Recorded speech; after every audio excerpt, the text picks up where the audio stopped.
कैसे हैं साथियों। आज का जो क्लास है वो बहुत ही महत्वपूर्ण होने वाला है, क्योंकि आज प्राइम नंबर यानी अभाज्य संख्या के बारे में बताएंगे। यह जो संख्या होती है बहुत ही महत्वपूर्ण होती है और आप किसी भी परीक्षा में चले जाइए, ठीक है, देश की किसी भी परीक्षा में चले जाइए, उसमें से इससे संबंधित सवाल आते ही रहते हैं। और मुख्य रूप से ये 6 सवाल जो होते हैं, ठीक है, किसी न किसी रूप में आ ही जाते हैं। तो चलिए हम जानते हैं प्राइम नंबर के बारे में, यानी अभाज्य संख्या के बारे में। वैसी संख्या जिसके केवल 2 गुणनखंड हो, न तो 2 से कम हो और न ही 2 से ज़्यादा हो, उसी को अभाज्य संख्या कहा जाता है। परिभाषा लिख दिए हैं, ऐसी संख्या जिसके केवल 2 गुणनखंड हो, न तो 2 से कम हो और न ही 2 से ज़्यादा हो, तो उसको हम लोग क्या कहते हैं, प्राइम नंबर यानी अभाज्य संख्या। ठीक है, तो वो 2 गुणनखंड कौन कौन सा हो सकता है। एक तो एक होता है, ठीक है, मतलब एक होता है, और दूसरा स्वयं वही संख्या होती है। पहला कौन होता है जी, एक, और दूसरी संख्या कौन लिख देते हैं, पहला गुणनखंड एक और दूसरा गुणनखंड दूसरा स्वयं। ठीक है, एक और स्वयं, यही 2 क्या है, अंक हैं जिससे वो संख्याएं पूर्ण रूप से कट जाती है, या ये कह सकते हैं कि पूरी तरीके से कट जाती है। ठीक है, तो हम कुछ प्राइम नंबर को पहले ही लिख दिए हैं ताकि वीडियो मतलब में क्या हो, कम से कम समय लगे, यानी कम से कम समय में सवाल हल हो जाए या बता सकूं। ठीक है, पहला क्या है 2, दूसरा 3, उसके बाद है 5, 7, 11, 13, 17, 19, 23। ठीक है, ये सब क्या है, अभाज्य संख्या है। इनमें किसे किसे भाग लगता है जी, 1 से लगता है और स्वयं उसी संख्या से लगता है, किसी अन्य संख्या से भाग नहीं लगता है। अब 2 में देख लीजिए, 2 में किसे किसे भाग लगेगा, 1 से भाग लगेगा और स्वयं 2 से भाग लगेगा, किसी अन्य अंक से भाग नहीं लगेगा पूरा। 11 को ले लेते हैं, इसमें 1 से भाग लगेगा और किससे लगेगा, 11 से। इसके अलावा किसी अन्य अंक से भाग इसमें नहीं लगेगा, नहीं ना लगेगा, पूरा कभी भी नहीं लगेगा। अब सवाल आता है इसमें कि सबसे छोटी अभाज्य संख्या कौन होती है। तो संख्याएं तो हम लिख दिए हैं, 2, 3, 5, 7, 11, 13, 17, 19। ठीक है, अब इसमें सबसे छोटी कौन है, तो देख लीजिए इसमें सबसे छोटी कौन है, 2। तो जवाब क्या हो गया, 2, यानी सबसे छोटी अभाज्य संख्या 2 होती है।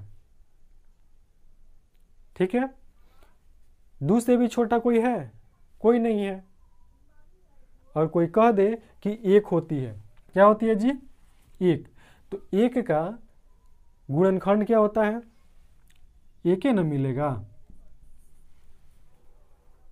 ठीक है, 1 मिलेगा और फिर 1 यहाँ पर लिख देते हैं, तो परिभाषा क्या हो जाएगा, इसके परिभाषा के अनुसार ये सुटेबल नहीं हो पाएगा, तो 1 कभी भी अभाज्य संख्या नहीं होती है। ठीक है, यानी सबसे छोटी अभाज्य संख्या क्या होती है जी, 2।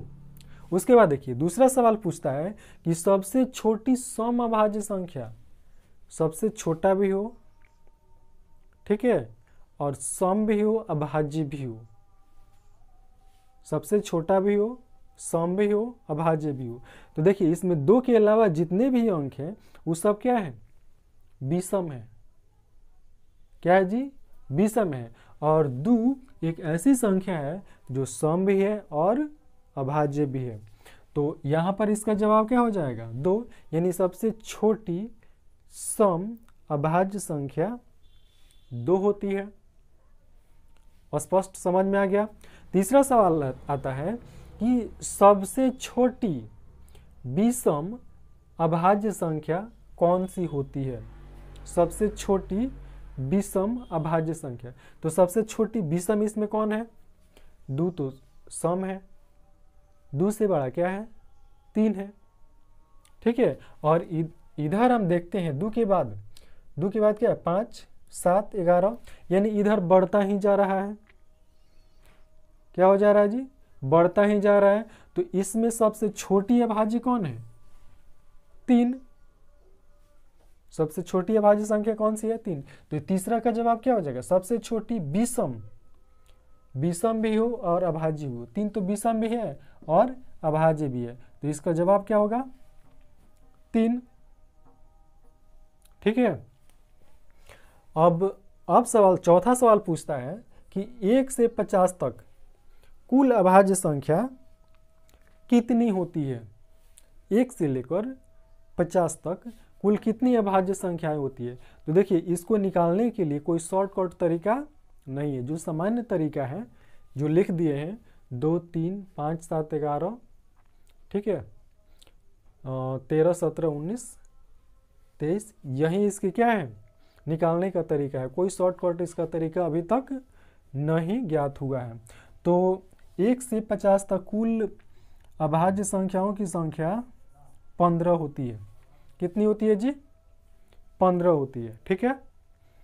अब पांचवा सवाल है, 50 से 100 तक कुल कितनी अभाज्य संख्याएं होती है?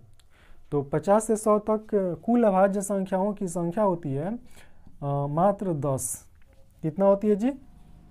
10। ठीक है। छठा सवाल पूछता है कि 1 से लेकर 100 तक कुल अभाज्य संख्या, कुल कितने अभाज्य संख्या होते हैं या होती है? ठीक है।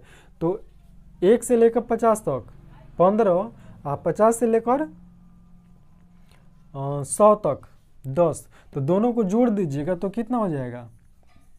25। कितना हो जाएगा जी? 25। यानी 1 से लेकर 100 तक कुल अभाज्य संख्याओं की संख्या 25 होती है।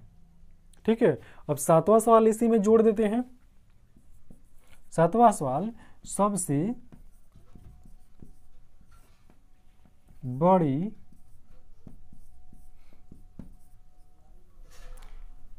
बड़ी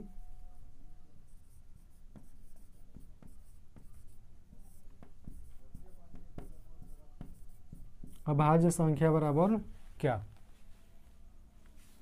5 को तो हम बता दिए, ठीक है, लेकिन 6 को बता दिए। 7वां सवाल है कि सबसे बड़ी अभाज्य संख्या बराबर क्या, यानी सबसे बड़ी अभाज्य संख्या कौन सी होती है?